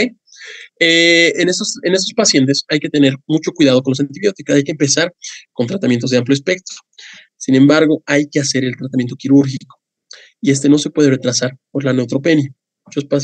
Lamentablemente, en muchos servicios la parte de anestesiología limita el pase quirúrgico cuando tenemos neutropenia o leucopenia. O sea que hay que intentar entrar a quirófano para hacer la limpieza marcada, ¿ok? Si hay un aumento del dolor, la fiebre, hay que hacer un examen con la anestesia dirigida. Podemos necesitar biopsias para ver si es que no es una afección neoplástica, leucémica, y manejar con cultivos para ver qué antibiótico es el mejor para estos casos. Ahora, la infección necrotizante de tejidos. Hablamos del perineo. Estos, bueno, en ciertos criterios se pueden llamar Fourniers, gangriones de Fournier, aunque tiene otra nomenclatura para la gangrena de Fournier, es otra patología bien grande.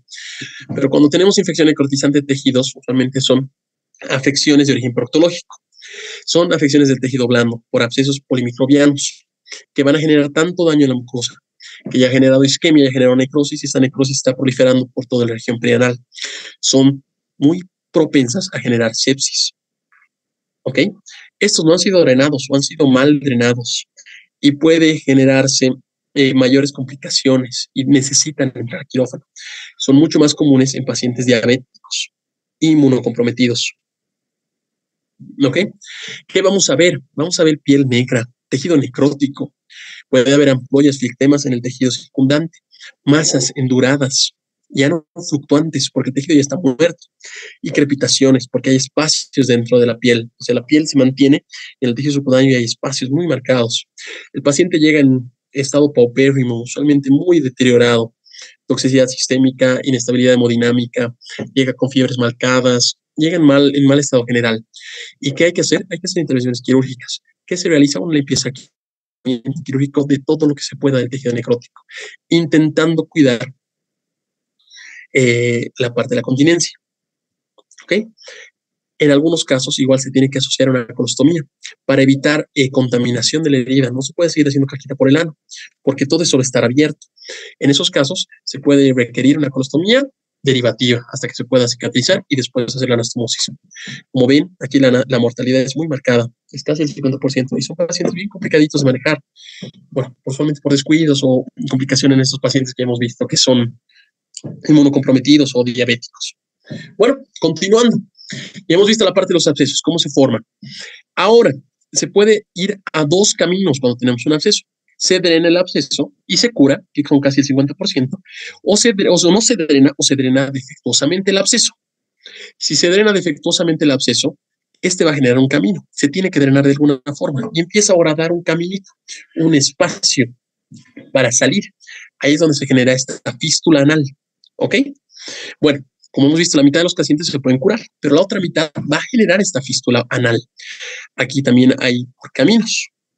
Y esta va a ir buscando una abertura externa, ¿ok? Desde la cripta hasta una abertura externa, usualmente donde ha sido drenado. Por eso el drenaje tiene que ser bien específico y en sitios específicos. Ok, ¿qué otras causas vamos a tener de fístulas? Traumatismos. Y hemos visto que la enfermedad de Crohn igual te puede dar fístulas. Radiaciones por tratamientos también te puede dar fístulas. Tuberculosis y enfermedades de transmisión sexual como la clamidia. Parásitos igual. Ahora, ¿cómo es el diagnóstico? Aquí hay una regla muy importante que quiero que se la acuerden. La regla de Gutzal. La regla de Gutzal dice dos cosas. ¿vale? Primero, que en todas las fístulas tenemos dos orificios. Tenemos el orificio interno, que es en el ano, y el orificio externo, o primario y secundario. Este orificio va a tener un camino radial en las fístulas que son anteriores y va a drenar a la cripta que está en la línea media anterior, justo aquí. Como ven, camino radial. Y en los orificios secundarios, que son curvilíneos, que se encuentran curveados, va a tener un camino curvilíneo hacia la línea posterior. ¿Ok? A la línea posterior. Excepto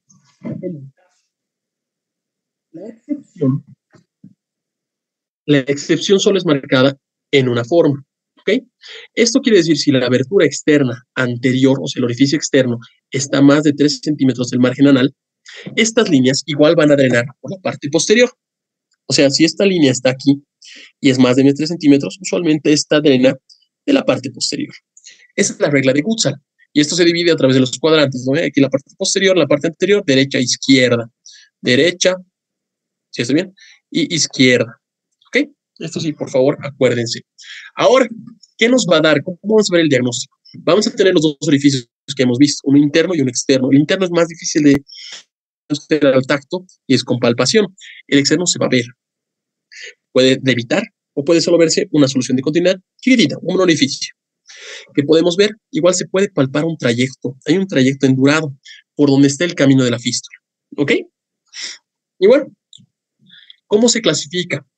Yo personalmente utilizo otra clasificación, la clasificación de Parks.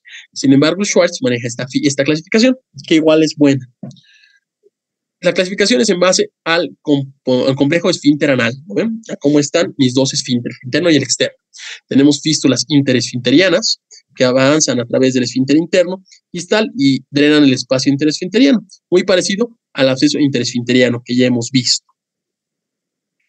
¿Okay? Más o menos serían estas, las Cs. Tenemos las fístulas transesfinterianas, que es secundario a un absceso transesfinteriano. Se extiende a través del esfínter externo y externo y los van a pasar. Las fístulas supraesfinterianas, que se van a ir hacia arriba, igual que el acceso supraelevador, ¿ok? Alrededor todo el exceso. Y las fístulas extraesfinterianas, como la D, que van a ir a través de la pared rectal y siguen ambos esfínteres para salir a los lados, usualmente por las fosas isquiorrectales. Como les digo, yo manejo otra, bueno, usualmente aquí está mi puntero, amigo. Como te decía, bueno, marcándolo otra vez, que en la parte de tratamiento quería mostrarles cómo se hace la diferenciación. Las interesfinterianas, bueno, para repasar, las fístulas interesfinterianas van a avanzar a través del esfínter interno. Aquí hemos visto que el esfínter interno es dado por las mucosas circulares, ¿no? O sea, que aquí, y va a ir a lateral a los espacios de los esfínteres, va a marcar este camino. ¿Ok? Las fístulas transesfinterianas van a hacer un corte por el esfínter, muy parecido a esto, y van a generar este mismo daño. Pasando a través de los esfínteres, tanto de los músculos y de la parte lateral del músculo circular del recto. Las supraesfinterianas son estas, las que están fuera del aparato esfinteriano. Se originan en el plano esfinteriano, pero pueden pasar hacia arriba. Siguen hacia arriba y se van alrededor de todo el esfínter externo. Y las extraesfinterianas igual van a estar afuera, usualmente dadas por la pared rectal. ¿Ok? Bueno, ¿cuál es el tratamiento? El tratamiento de estas fístulas va a ser erradicar la infección, sacar este contenido, sacar este absceso, manteniendo la continencia, manteniendo los esfínteres sin alteraciones, idealmente. ¿Cómo hacemos esto? Usualmente podemos hacer canalizando estas fístulas. Aquí se puede introducir un elemento que se llama estilete. Es como un tubito metálico que va a canalizar la fístula para evitar la afección del complejo esfinteriano. El tratamiento quirúrgico, ¿ok? Luego, en caso de que no podemos evidenciar o que tengan más de un orificio, se ve a través de peróxido de hidrógeno. Se mete agua oxigenada para ver cómo está la formación hasta el final. Entonces, explicándoles con el punterito. Aquí está. Se instila, ya sea agua oxigenada o un método de contraste, usualmente azul de metileno, para ver cómo es la formación y ver por dónde sale, para encontrar ese orificio interno. ¿Ok? Y bueno, ¿cómo se tratan estas fístulas? Usualmente se puede hacer fístula o se puede hacer una fistulectomía con legrado. Fistulotomía quiere decir destrechamiento de la fístula. Se saca el techo para liberar el espacio y drenar el absceso. Fistulectomía, se saca todo el trayecto fistuloso. ¿Aquí qué quiere decir? Que en la fistulotomía solo voy a abrir el techito de la fístula para sacar todo el contenido purulento. En la fistulectomía voy a sacar todo el trayecto para que ya no haya marcado. Ahora, un punto muy importante de todo este tratamiento es que necesito atender al causante. ¿Y cuál es el causante? Como hemos visto al comienzo, es la cripta. La cripta enferma. Si no saco la cripta, voy a seguir con la complicación. ¿Ok? Vale. Bueno, en fístulas que afectan a menos del 30%, se puede hacer una esfinterotomía. Se puede cortar el esfínter, como pueden ver en la imagen A. Se puede hacer esta segmentación, aquí está. Se corta un pedazo del segmento del esfínter, usualmente no la totalidad, para liberar ese espacio. ¿Ok? En las fístulas transesfinterianas altas se manejan otros tratamientos. Aquí entran los sedales, los cetones. Estos cetones voy a explicar mejor en la siguiente diapositiva, pero es un tratamiento de drenaje. Este drenaje va a permitir que haya un conducto ya controlado por nosotros para que drene el absceso. ¿Ok? Y bueno, en fístulas complejas hay que tener mucho cuidado del esfínter. Las fístulas complejas sobre todo se marcan en las que afectan el complejo esfinteriano y no afectan el complejo esfinteriano. El complejo esfinteriano es el que va a pasar al medio. O sea, si estas fístulas llegan a comprometer estos dos músculos, llegan a interrumpir la complicación, tenemos que drenar y hacer una sección por ese segmento. Aquí estas secciones tienen que ser controladas. Usualmente se utilizan las técnicas de sedales o cetones, que enseguida les voy a poder explicar. ¿Ok? Y bueno, falta de cicatrización puede llegar a necesitar una derivación fecal, una posible colostomía, en caso de que no podamos hacer la caquita. ¿Okay? Y bueno, en fístulas complejas que no cicatrizan, hay que pensar en otro efecto de la enfermedad, usualmente neoplasias, irradiaciones, o la que ya conocemos de Crohn. Vale, ahora les estaba hablando de los cetones. Los cetones o sedales usualmente son drenajes que se van a colocar por el trayecto fistuloso. Ahora tenemos dos tipos de cetones. Aquí en la imagen pueden ver uno. Se puede hacer con cetones cortantes, usualmente con estructuras un poco más fibrosas. Aquí se utiliza hiloseda sobre todo, o cetones no cortantes. Aquí se usa goma de guante o drenajes de plástico, drenajes laminares. ¿Qué quiere decir esto? Eso se utiliza en pacientes que tienen fístulas complejas, donde hay una afección del esfínter. Al tener una afección de los esfínteres, hay que tener un control, un manejo adecuado de tanto el drenaje del pus como del corte que podemos realizar dentro del esfínter. Aquí se utiliza el drenaje o el cetón cortante. Este consiste en una sutura o una banda que va a tener cortes progresivos. Este cetón se lo deja, pero se lo cierra progresivamente en base a tiempos. Por ejemplo, para que me puedan entender mejor, hago la fistulectomía, coloco mi cetón y este cetón dentro de 2 días voy cerrándolo. Dentro de 2 días más voy cerrándolo para que el primer segmento que estaba cortado cicatrice y pase al siguiente segmento, porque mi cetón ya va a haber avanzado. Lo mismo repito, hasta que pueda sacar todo el cetón. Es un corte progresivo del esfínter para no generar una laceración total y evitar esa pérdida de estructura y esa incontinencia futura. ¿Ok? En sedales no cortantes solo se utiliza el drenaje plástico y se evita esta sección. Dependiendo cómo es la fístula, por favor, ese micrófono si pueden apagarlo, por favor, ya estamos acabando para que, por favor, si pueden apagar el micrófono, de verdad ya estamos acabando. Y bueno, en fístulas mucho más altas, usualmente las supraelevadores, se pueden hacer colgajos endorrectales. Por favor, el micrófono nos está distrayendo a todos. Colgajos por deslizamientos, se modifica la mucosa, se va bajando la mucosa, descensos mucosos, para liberar el espacio. ¿Ok? Bueno, vamos a uno de los últimos temas, las fístulas rectovaginales.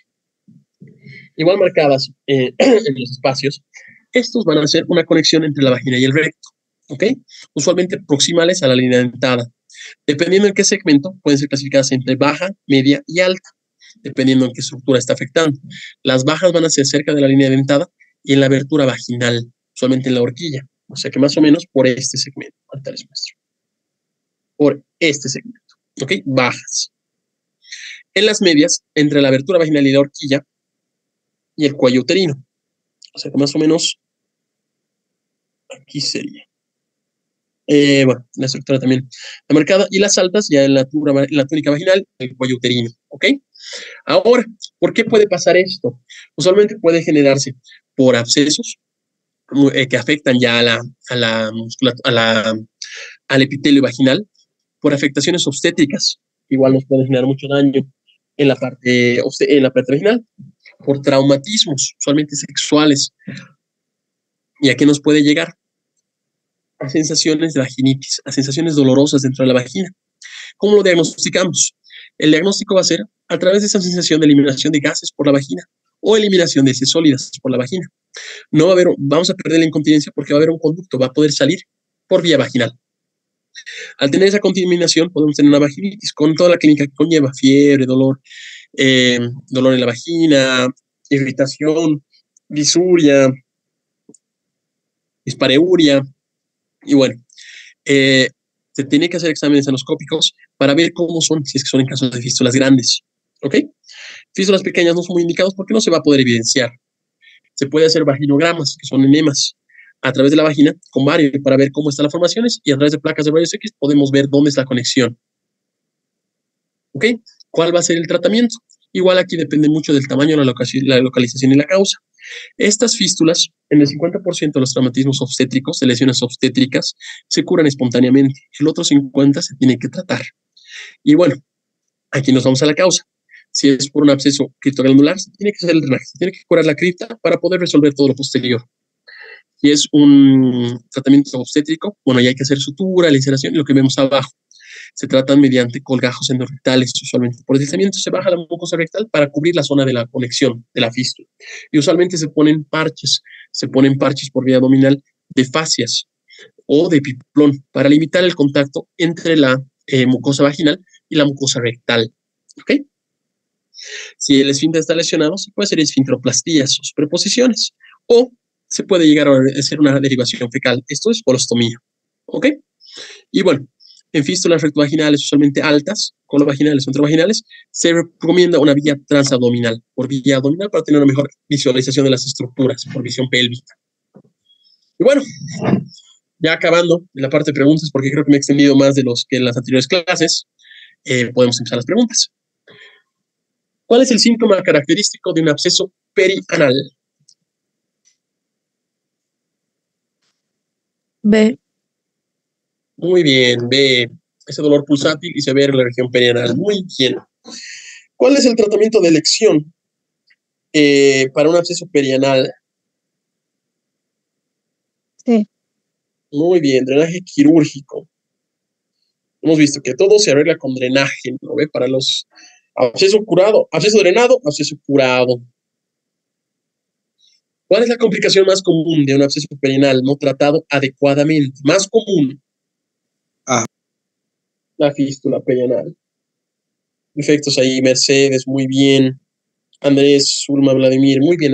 ¿No ves? 50%. Si está mal drenado, se puede llegar a evitar eso. ¿Cuáles de los siguientes factores de riesgo está asociado a un mayor riesgo de desarrollo de abscesos perianales? Muy bien, Rodrigo. Rolando, Mercedes, Gustavo, muy bien.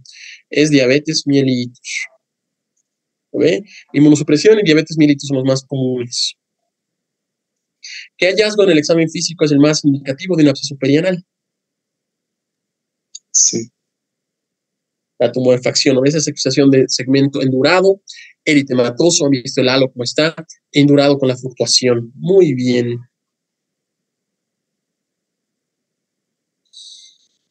¿Cuál es la razón principal para iniciar antibióticos en un absceso perianal?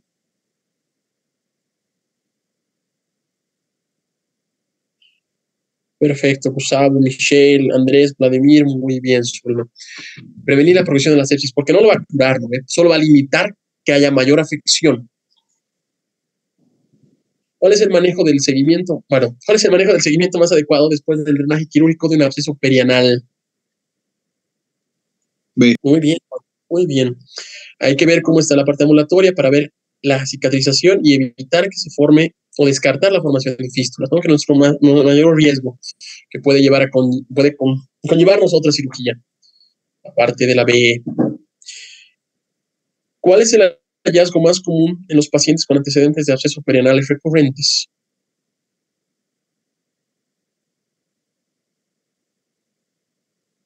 Abscesos perianales recurrentes. Perfecto. Hemos visto que tenemos una afección, ¿no? Si tenemos un absceso, es por una afección, una inflamación de la cripta afectada. Pero si estos vuelven a pasar una y otra vez, y esto hemos visto en la enfermedad de Crohn, solamente hay otra afección subyacente, o sea, una afección concomitante que hay que atender. La enfermedad de Crohn, la más común. Irradiación o neoplasias. ¿Qué medida puede ayudar a prevenir las recurrencias de abscesos perianales en pacientes con diabetes mellitus? Perfecto. Muy bien, muy bien. Ahora sí, esto de glucemia, hay que controlar la glicemia, controlar la diabetes. Si controlamos la diabetes, vamos a limitar las complicaciones de esta diabetes. ¿Cuál es el abordaje inicial recomendado para el drenaje de un absceso perianal simple? Sí. Muy bien, una incisión o un drenaje en consultorio, ¿no? Se puede hacer un absceso perianal, puede ser en consultorio o en sala de emergencias. ¿Cuál es la complicación más temida al drenar un absceso supraelevador secundario a un absceso interesfinteriano o entesférico a través de la fosa isquiorectal? Esta es bonita, este es el libro.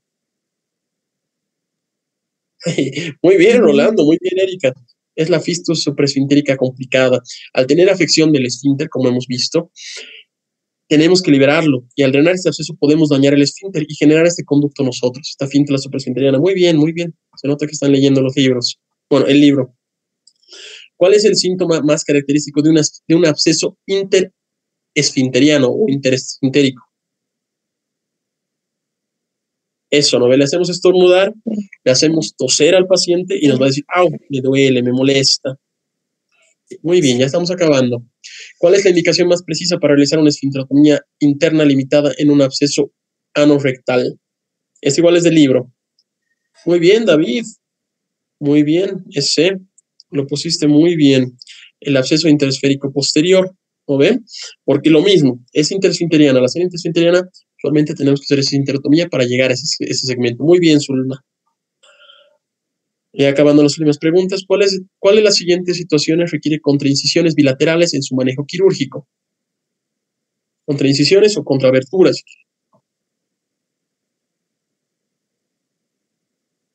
Muy bien, los abscesos en herraduras. Muy bien, no me dejen agarrarlos con esa. Muy bien. ¿Cuál es el principal riesgo de drenar un absceso supraelevador por vía rectal cuando es secundaria a una enfermedad intraabdominal? Esa está bonita.